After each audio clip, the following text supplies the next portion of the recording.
Hi, I'm Dennis Brock. This is my Magiscope, and it has a 40x objective on it. Now with the 40x objective on it and the 5x eyepiece on top, the total magnification is 200x because you multiply the 5x eyepiece times the 40x objective. And if you're going to use the 40x, and I don't recommend it for amateurs, you really have to know what you're doing.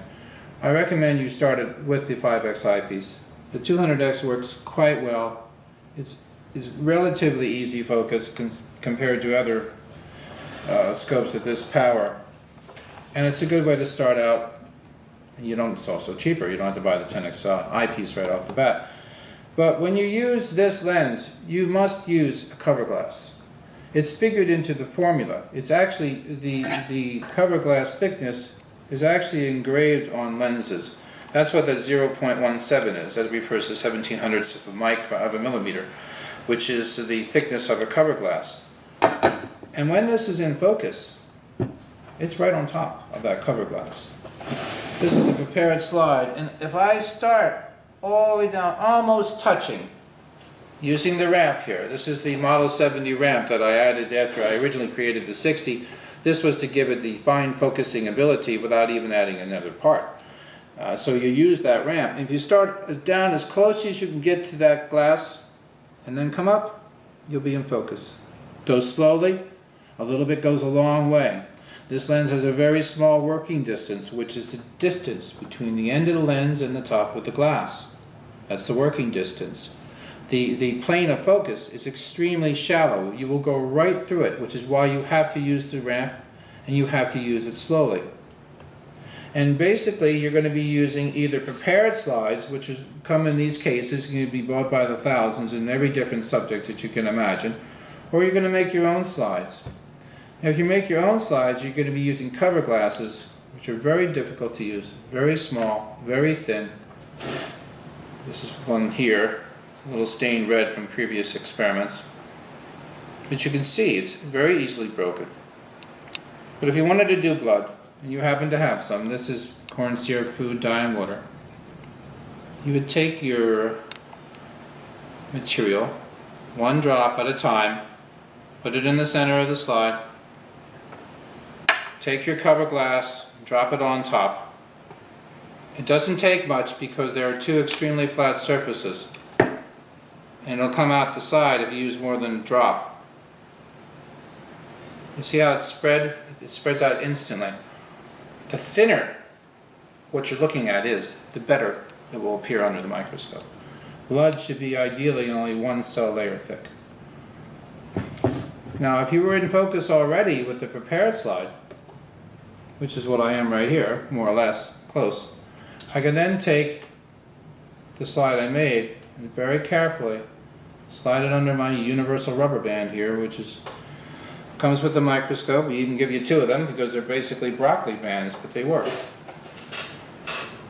This will work for you if you are already in focus with this, or if you remember to start as low as you can and then very gradually bring her up.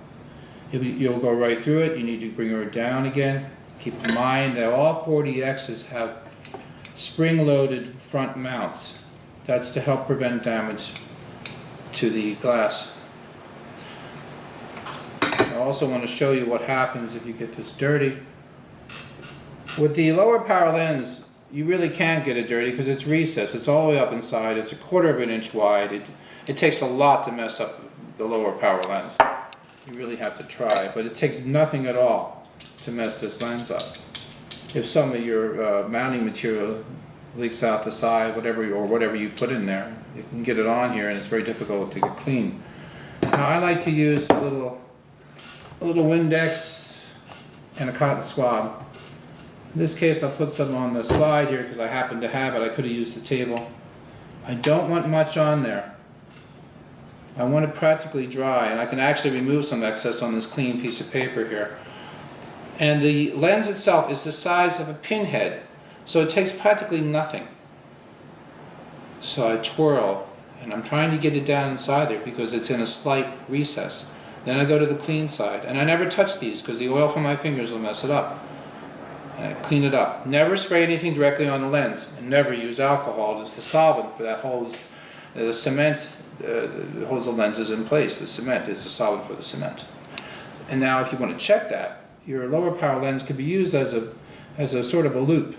You can take it, and if you turn this at a 45-degree angle away from yourself and toward a light, and you place this 4x objective directly on top, move it around so that you can reflect the light off the surface of that objective front lens, and you will see it should be more or less blue. Blue is the coating. It is the color of the coating of the lens. When it's dirty, it's not blue. It looks cloudy, and there are swirls in it. So that's how to clean that off. And when you see how I put this down here? A raw optical person will never put a lens down like that. That's a sign that you don't know what you're doing. So, as is also the case when you're traveling with this thing or putting it away, use the objective casing that came with it. And if you don't have one, let us know. We have plenty of these. We can send you a ton.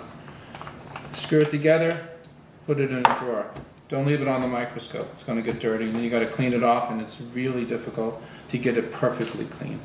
It takes a high degree of skill, which is why I don't really recommend using these things unless you really need some high detail work.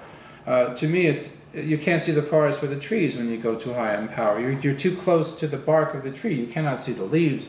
You're not aware of the roots. You're not aware of the other trees in the forest. Try to stay low for perspective. You go high when you need to take a close look at something. And what you can do, whatever you center down here, whatever you're looking at, you center it at the lower power at either the 4x objective or the 10x objective.